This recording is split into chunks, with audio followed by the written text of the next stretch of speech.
Okay. Are we Hi. live? We're live. Are we live? We've got some friends seriously joining us. We're broadcasting? We are. Wow, here we are, live from our lounge rooms, folks, in the Barossa Valley. Freezing cold out there. It's about 6 degrees C. And thanks a million to everybody who tuned in last week. You've absolutely staggered us. 1,200 views at the end of the day. Folks viewing from New Zealand, folks dialing in from Canada, and folks dialing in from all over Australia. So thanks a million. If you get a chance, apparently there is a spot on this techie thing that you can let us know where you're from. So if Lindsay, if you're there, or Harvey from across the Tasman, just let us know where you are. How you going? Okay, we're just hooking into Facebook as well. Yeah, I'm busy doing bear that. with us. It's all fairly high tech here. I seem to have some visitors joining me. Oh yeah? Wasn't intentional. Well, fortunately, yeah, unless they're ghosts of relationships past that I'm unaware of, I won't be getting those walking in the back of my room. All right, there we go. We are now live on Facebook as well. So there we are. Good as gold. So apparently Bonnie and Angus are joining us tonight as well. Can you shut the door, please? Hi, everyone. And as Jane said, thanks so much for joining us for the second episode of What Was I Drinking? Exactly. Exactly. So we're just seeing our friends joining us now, which is lovely.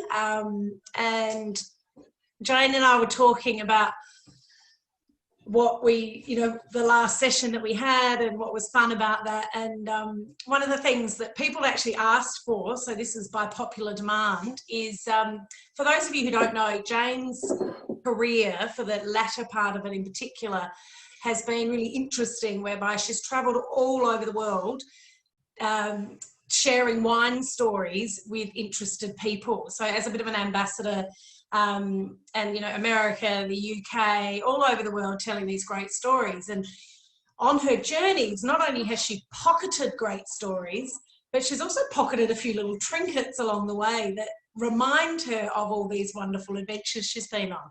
So Jane, is that a mug you've got there? This is, I had a few people ask me for a where was I drinking session. And this is a tiki mug. I have to be really careful how I say that. T-I-K-I, tiki mug, from a tiki bar restaurant in New Zealand, in Auckland, the Blueberries Inn, Ponsonby Road. And they've got an extraordinary open air bar restaurant. The chef there, Shay, did his time with Martin Burt's at Longrain, legendary Thai restaurant in Sydney. Yeah. And Martin, of course, started his career with the legendary David Thompson at Darley Street Thai. So whenever I'm in Auckland, I try and drop in. And the last time, when this was full, it was called the Samoan Sunblock. Mount Gay rum, Herradura Silver tequila, a little bit of pineapple juice, a little bit of lime, and a fair whack of Pedro Ximenez. And just for fun, it had the extremely hot ab swizzle stick. Oh, I can't show the other bit.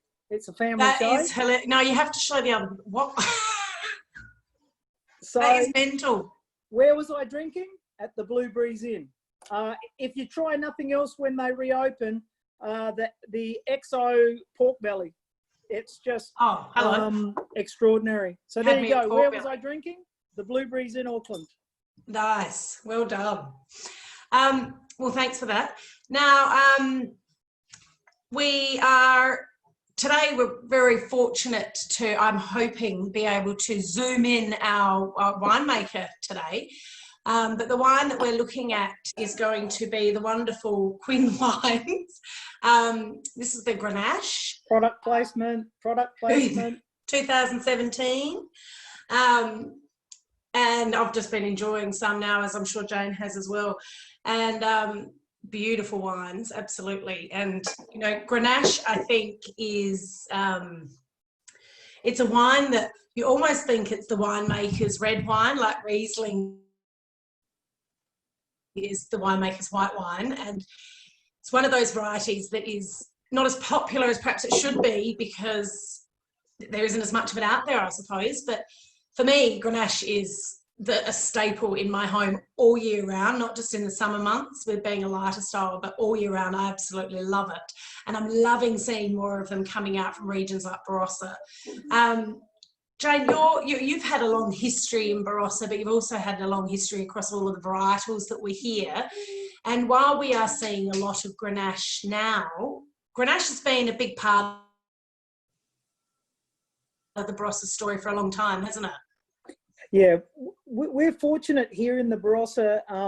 We do have a lot of these extraordinary old vineyards that are part of this amazing pre-European phylloxera viticultural treasure trove, you know, that exists in this country. And we also have a really interesting history in the valley that from 1890 to 1915, the Barossa region was called the Vineyard of the Empire.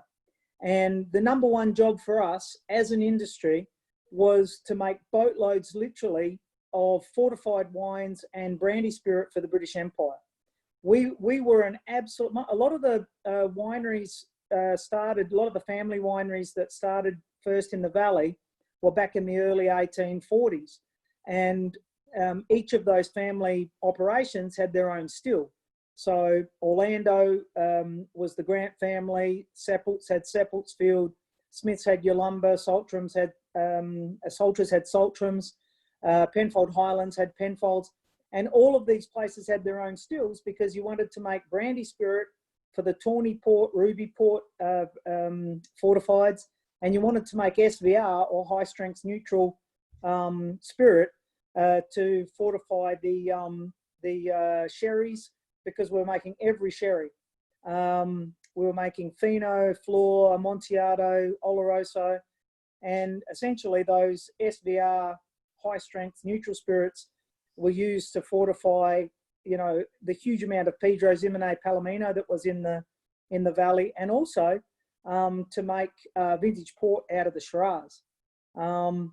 So back in the day, 1890 through 1915, when we were the Vineyard of the Empire, if you talk to some of the old timers around the valley now, they'll talk about Grenache as being perfect for sugar because it was an easy variety to grow. It cooperated, it grew really well on the valley floor, accumulated a huge amount of sugar. So it was really easy to make into great fortified wines and to make charges for the still. So it's been tremendous. And of course, there was a huge amount made too for home consumption, block by block, you know. Yeah. So, and that's why I guess some of the oldest Grenache vines are here in Barossa. Oh, exactly. And when I started in the valley back when I was years of age, it was 83. And, you know, it was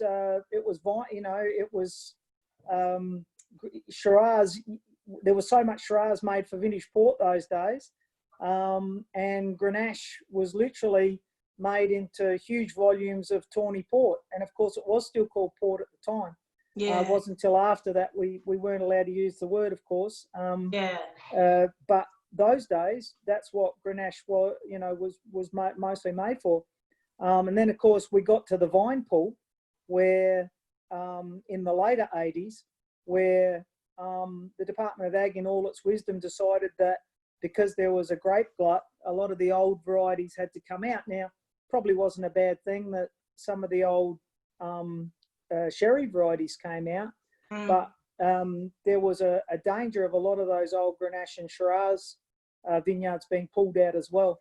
And the government at the time was paying the folks with the vineyards to pull them out, and then they had to sign a contract that they wouldn't plant vines in that same space for another 10 years. Right. Which is why Hedley Harbourman's got so many pistachios on the old fortified sherry block. Yeah. And used to roast them in Apex Bakery's ovens as they were cooling down in the morning at sort of 5 o'clock. He'd sold them and roast them there. But we're lucky that we had folk like Robert O'Callaghan running around at the time, paying the farmers, the vineyard fellas, the same amount to leave the grapes in the ground, and took a contract on them for 10 years. So, which is why Rockford had such an amazing fruit salad block of Grenache and Shiraz to pick from when they got cracking. So, yeah. It's funny how, the history of regions can be dictated by government schemes and needs of the time. Yeah, and of course, everything shifts and changes, Yeah.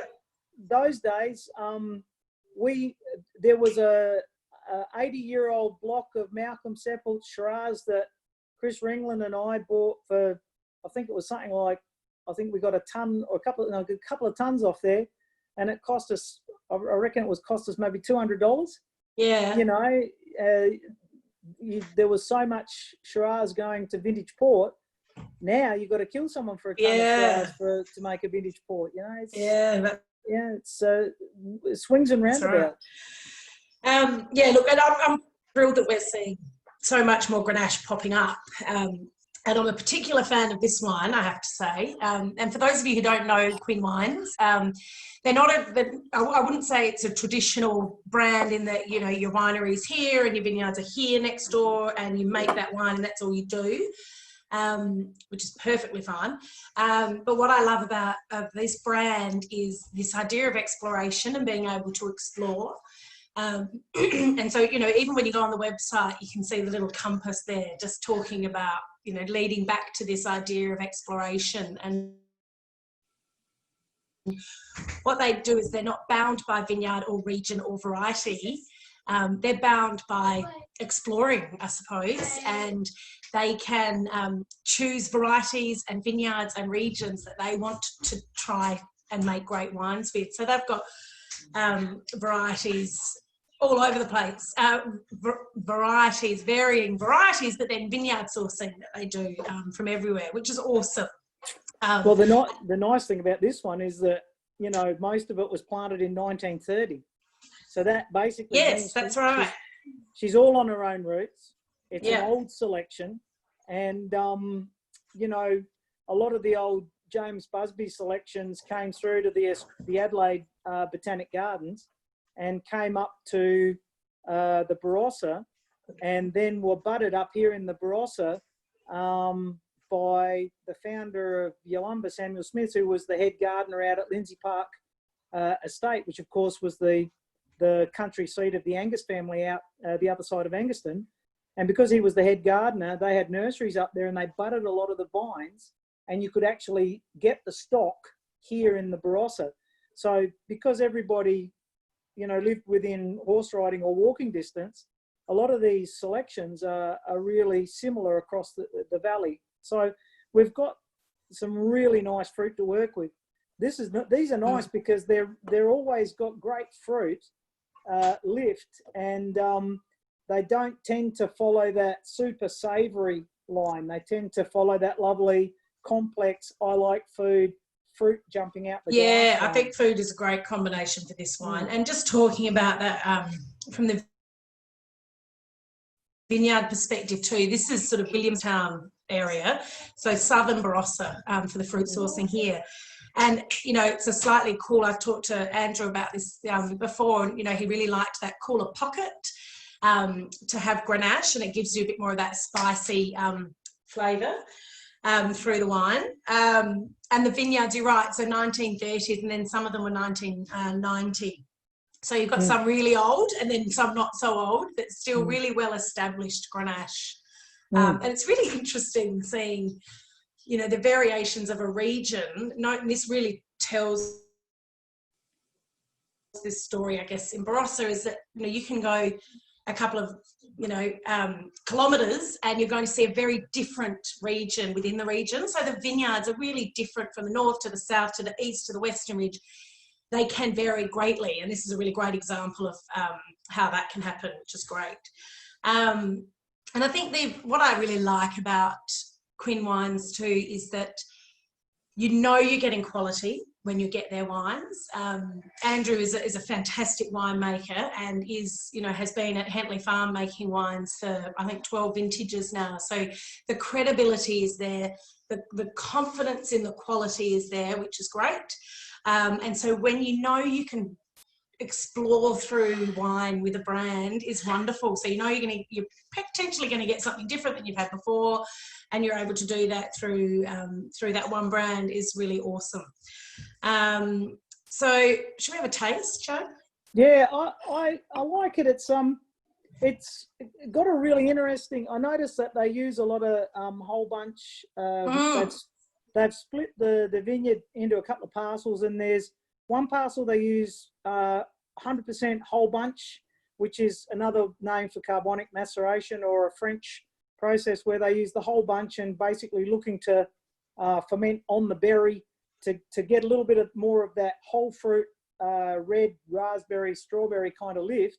But the other bit's been destemmed and only half. So you do have that really interesting, I call it a toffee apple thing. Reminds me of going to the show as a kid. You could smell the toffee apple wagon before you saw it. And this has got that kind of green Granny Smith apple, toffee apple lifting up over that lovely red berry underneath. And it's unashamedly a middleweight. And I think that's really important. Totally. I love that. And, you can see that it's a lighter style of wine, colour, which to me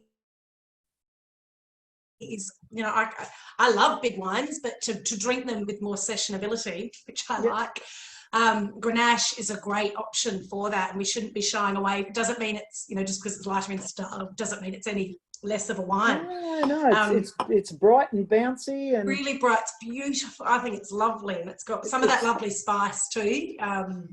2017. Yeah. So yeah, it's really bright and bouncy, and the other thing too is there's no aggressive tannin in the palate. That's the bonus. Yeah, it's got that softness from the whole bunch fermentation. It's got a little bit of platform from some time in seasoned French oak, and I think it's all of like 8 or 10 months, not even a year. So yeah, and I like that. Just on that, Jane, when you said the seasoned French oak, I love French oak. I think it's a really beautiful integration, but the seasoned part of it. So for those who don't know, seasoned is not brand new. Not new, so it's had a few, 1, maybe 2 years of other wine, not brand new. And new oak can impart really powerful oak tannins and flavour, whereas a seasoned oak, it's a much softer, more gentle integration. What do you think? Why is that important for Grenache? Well, because Grenache has got a really lovely fruit load, and you really want to show each variety off to its best, in its best situation. And Grenache can do all sorts of things. Grenache can go from 12.5% as rosé to 16% in the right hands as a beautifully integrated still middleweight. And that's the thing about Grenache. You've got to let it speak for itself. You don't want to bash it over the head with oak, and you don't want to trick it around too much. I think you want to just let it's one of those classic, the best wines are made in the vineyard, and let it speak for itself. And I think they've done a good job of that. Yeah, for sure. Now, I'm just seeing if Quinny is available to join us now. This is seriously high tech. Did you notice I've got ISO hair? I've got really long ISO hair. I'm like, there he is. I'm like Cher, only not skinny, and I can't sing. So I'm not like Cher at all, but I've got ISO hair. No. Well, at least you didn't, take 2 inches off your hair the other day. Andrew Quin, how lovely to see you. Hi guys, can you hear me?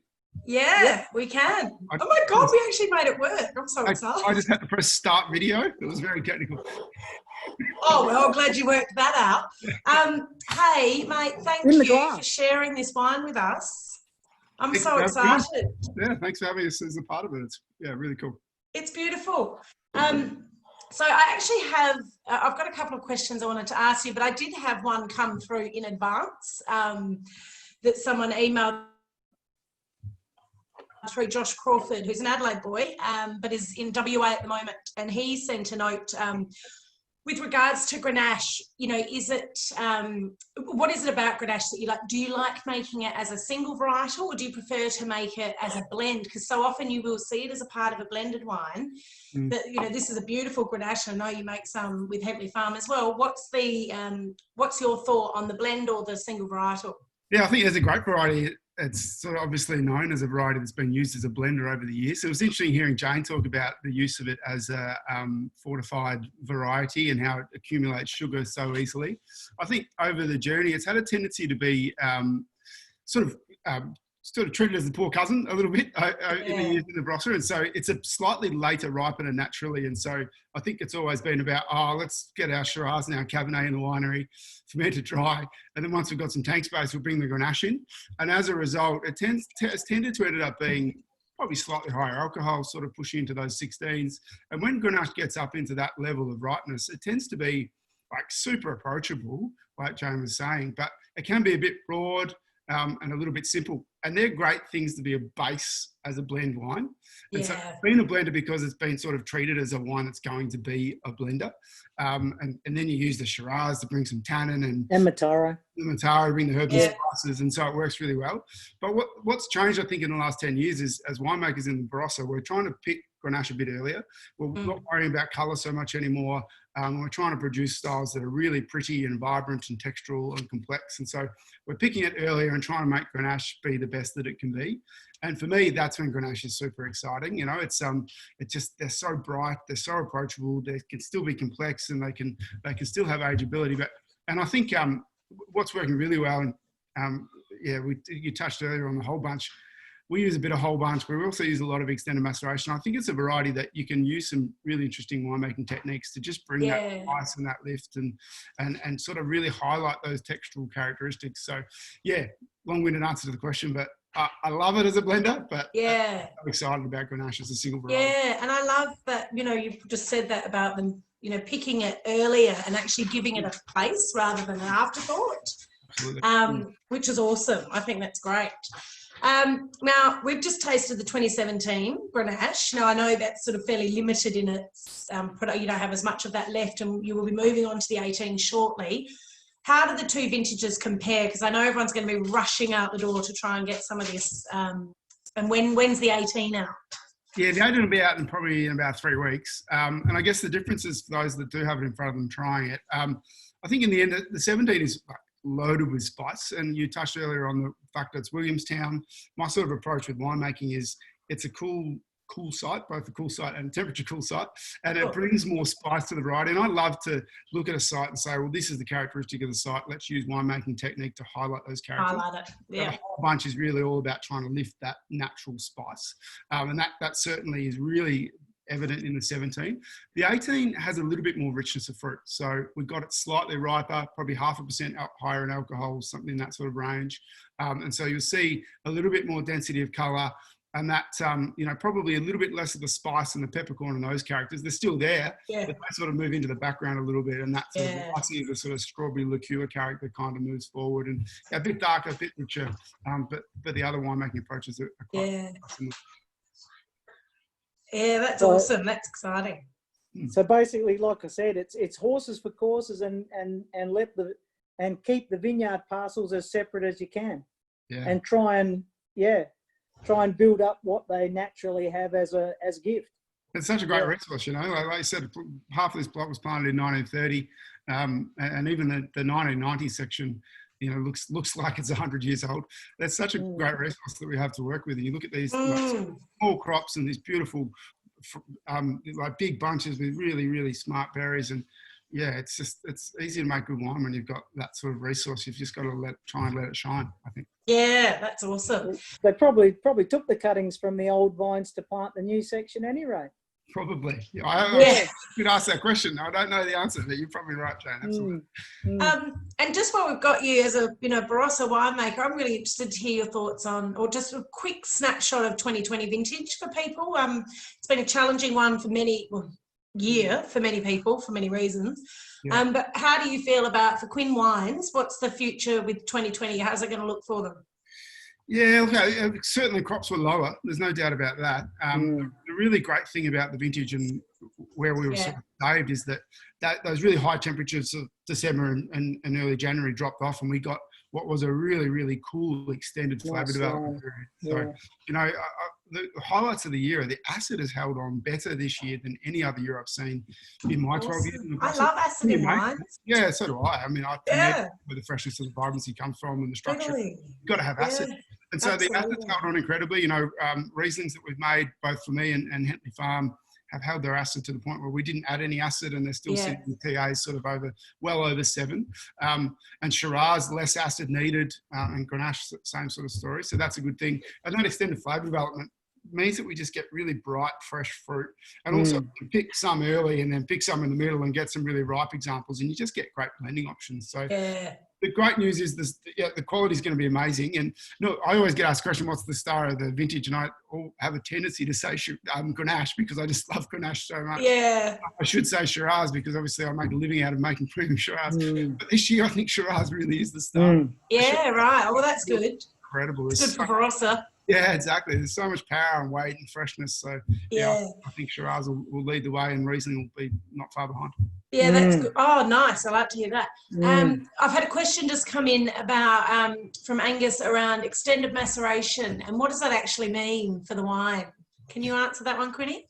Yeah, sure. So I guess the standard fermentation generally ranges anywhere from sort of 6 to 12 days where the skins are in the tank with the pulp and then the wine, and then you press it off. And the idea with extended maceration is you leave the skins and the wine in the vessel together for an extended period of time. And so eventually what happens is, some people listening know lots about wine and some don't. Those that don't, what happens in a red wine fermentation is the skins rise to the top and the juice sort of sits at the bottom, and it's all about getting, when it's fermenting, trying to get the juice back through the skins to extract the colour, the tannin and the flavour. Eventually what happens with these extended macerations is that at about anywhere from sort of 40 to 60 days, that cap, what we call the cap, the skins at the top sink down into the bottom. And I find that around about that time, we also tend to see the tannins really filling and softening on the palate. But also I find that we tend to find some more complexity in the aromatic and flavour profile. So we see more spice and more earth and more savoury characteristics. So as blend options, they're really useful because they can just bring something different to the aromatic and flavour profile and kind of fill the holes in the palate when you're looking for blends. So, yeah. You don't want to do it for every wine. No, you don't want to do it for every wine. Absolutely not. Standalone wines, they can be a bit too savoury and a bit close. Yeah. But as blend options, they're just so useful. Yeah, no, that's awesome. Oh, that's great. Well, thank you for joining us. Thank you for having me. I can return you to your home now.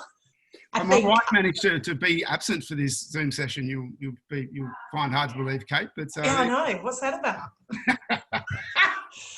If I can send you back as a... there she is. A little cameo by Sky in the background. That's it. Who is the backbone of Quin Wines, by the way? Absolutely. Yeah, she does all the hard. Andrew just does the easy bit. She does the hard bit. Thank you for joining us. Everyone else will stick around, and you might stay here, Quinny. I don't know how I do. Anyway, we'll just keep talking. Sure, I'm going. See you guys. You may not. I don't You're know. Not quite sure. There you go. He's gone. We miss you already. That was great having a little cameo there. That's wonderful. So everyone, thank you for joining in. If you've got any other questions, you've got a few minutes now to ask them before we sayonara.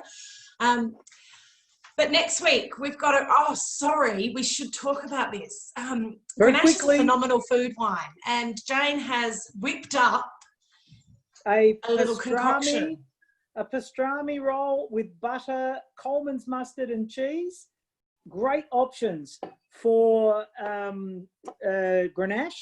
Whilst I was in America, pastrami, corned beef, and if you've got a barbecue place when they reopen, if you're lucky enough to be in Adelaide, Low and Slow down at Port Adelaide.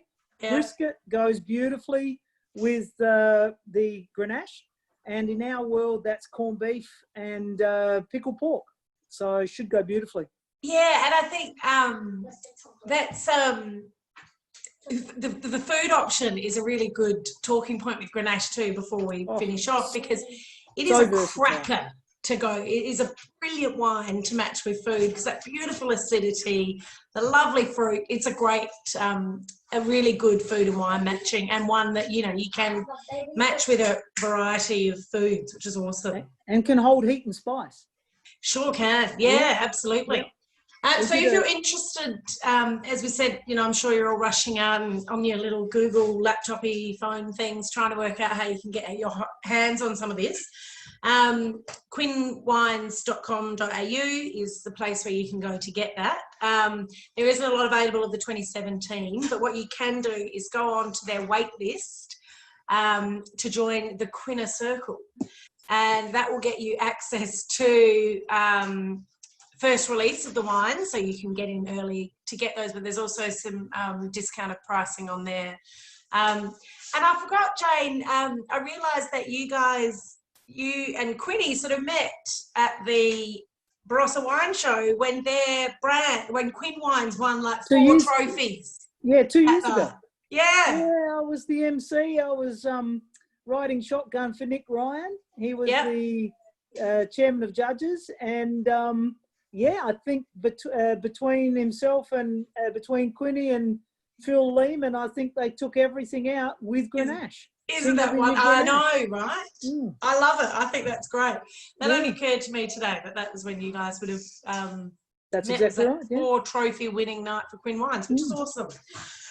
So get online, go on the wait list to get into the Quinner Circle, because it will give you access to some great discounts, but that's really irrelevant. It's the access to the wonderful wines that you can have, I think, is the most important thing. So that's great. Now, next week, Jane, we've got some fun lined up for next week.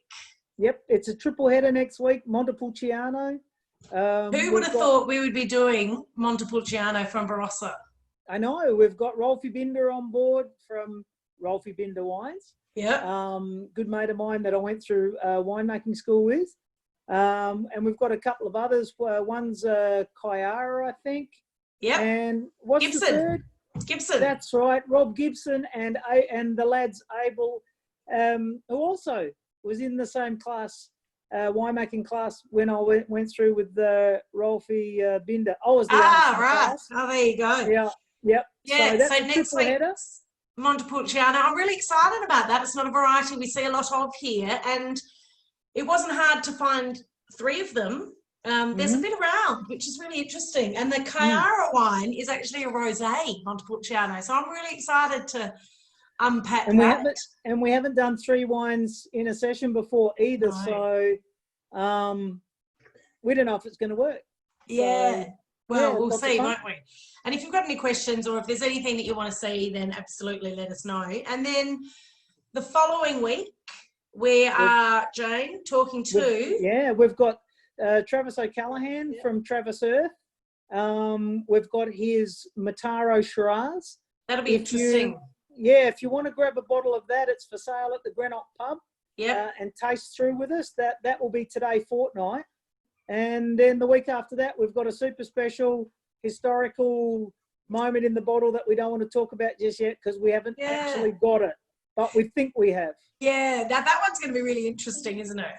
From 2008, if we crack it. Yeah, that's one that you're going to want to look at for sure. But they all are, obviously. But once again, everyone out there, thank you for joining us. And if you've got any questions or want to have a chat, you know where to find us. But don't forget to go out and support our local, beautiful family-owned wineries. They put their heart and soul into these brands, and there's, it's a craft and an artisanal craft that we love celebrating. So well done. And Andrew, especially to you, thank you so much for joining us. That was awesome. Thanks and for Jane, the bottles.